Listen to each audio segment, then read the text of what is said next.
Let's get back to San Bernadino and an excellent story from the Reuters news service, which you can view on the website at KFIAM640.com, the John and Ken page. It's detailed. It goes about 8 pages printed off the way we have it, but it runs down why San Bernardino's in the financial mess that it's in today in bankruptcy. It is the death of San Bernardino, a city that was considered one of America's nicest cities back in the late 70s, and in 35 years, it is now one of the worst.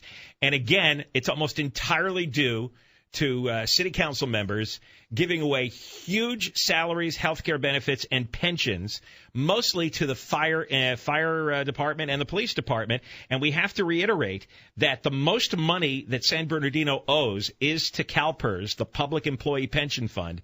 Second most amount of money is to those who lent them huge amounts to pay for pensions. Called pension obligation bonds. So there's 2 huge sources of debt here.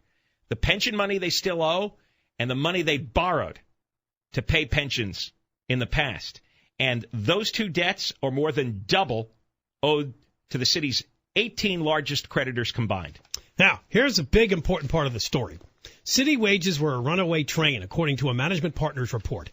The city charter automatically calculated police and firefighter pay using a formula linked to wages offered by comparably sized cities, most of which were much wealthier than San Bernardino. Efforts to amend the charter were strongly opposed by the safety unions and voted down by the council earlier this year. City workers took advantage of compensation rules common among public employees in California that made retirement deals even better. Key to this, boosting an employee's eve of retirement wages, which form the basis of the pension calculations. Here's how the trick worked. Mike Conrad, as chief of the fire department, was from 2006 to 2012. He saw managers negotiate a promotion in their final year to boost their salary so they could move into a position with an extra $30,000 annual pay raise the year before they retire. Retiring employees also could extract big one-time cash outs. In San Bernardino, 8 hours per month of unused sick time can be rolled over and saved year after year without limit.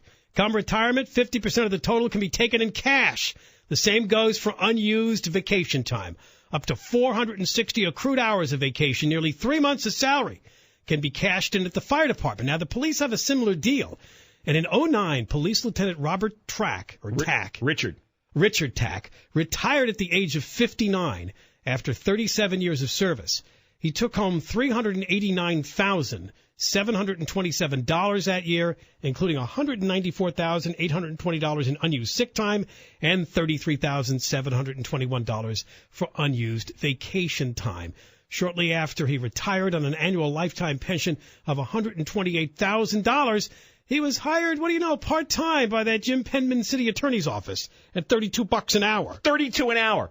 So he gets almost $400,000 in one-time payouts. He gets $128,000 in annual pension payouts, and then he gets hired by the city attorney's office at $32 an hour. His 2009 income was nearly double that of the city's entire street sweeping department.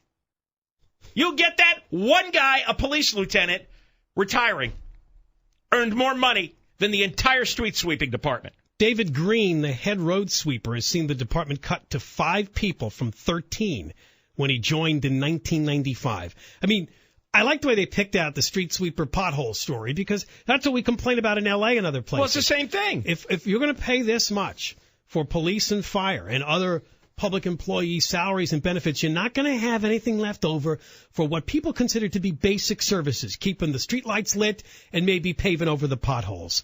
Now, they also talked to Scott Moss, head of the firefighters union. He said there's been mismanagement for years. The mayor and his people are trying to make us look bad. Well, the firefighters union and the police union bribed the mayor and the city council workers all these years legally with campaign contributions. And in return, they give the unions what they want. If they don't, they're chased out of office because the unions back another candidate. And they'll send flyers out saying you're a child molester. So it is the fault of the city council people. They should have stood up and just say, you guys are done. And let the next crowd of bribed politicians do the dirty work. But nobody ever stood up to them. Nobody. Moss is 46.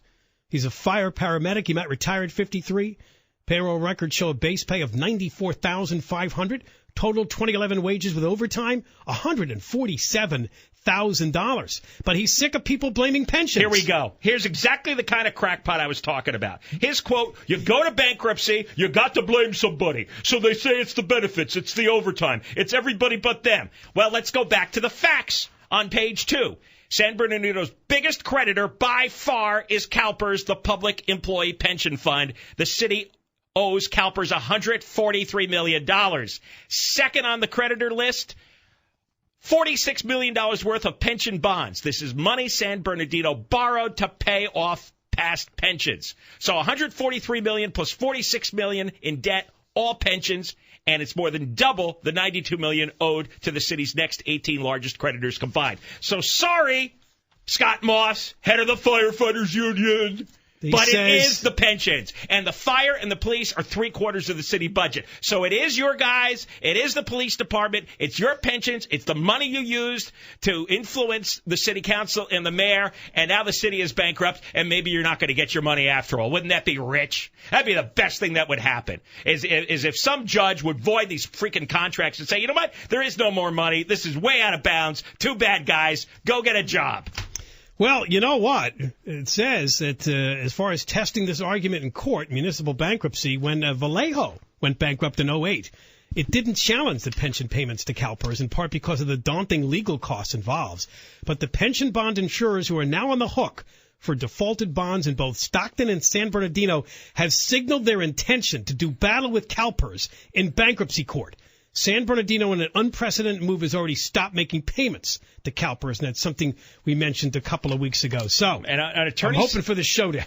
Yeah. Michael Sweet is a bankruptcy attorney, and he says no one has yet taken on CalPERS. This is going to be a huge fight, and it's going to be CalPERS versus Wall Street, because Wall Street investment companies lent the money to San Bernardino to pay past pension costs. And now San Bernardino is saying, well, we can't pay those loans back. And these investment bankers are saying, yeah, well, we're going to go to court and get the money. Oh, no. The money's already spoken for. It's got to go to CalPERS. And the investment guys are saying, oh, yeah, we'll see about that.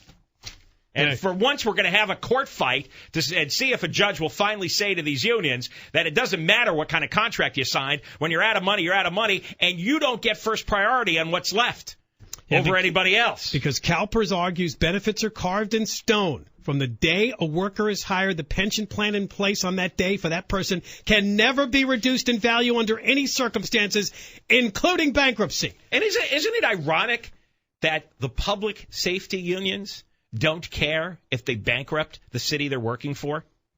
They'll put out a fire, they'll grab a bad guy, but they're willing to take all the money and leave the city to rot. Yeah. So San Bernardino's dead. San Bernardino is dead for our lifetime. The new fervor, of course, is to just try to tax the 1% or the 2%, the wealthy. But in San Bernardino, there may not be a lot of that. All right. When we come back, by the way, you can see this story on our website. It's a must-read. KFI AM640.com, the John and Ken page. Look for the Reuters story about how a vicious circle of self-interest sank a California city. When we come back, Mitt Romney speaks about his loss to Obama. And he's losing friends on Facebook at a record rate. Well, that's a bigger blow than losing the presidency. I can't believe the stuff that's covered these days. John and Ken, KFI, AM 640, more stimulating talk radio.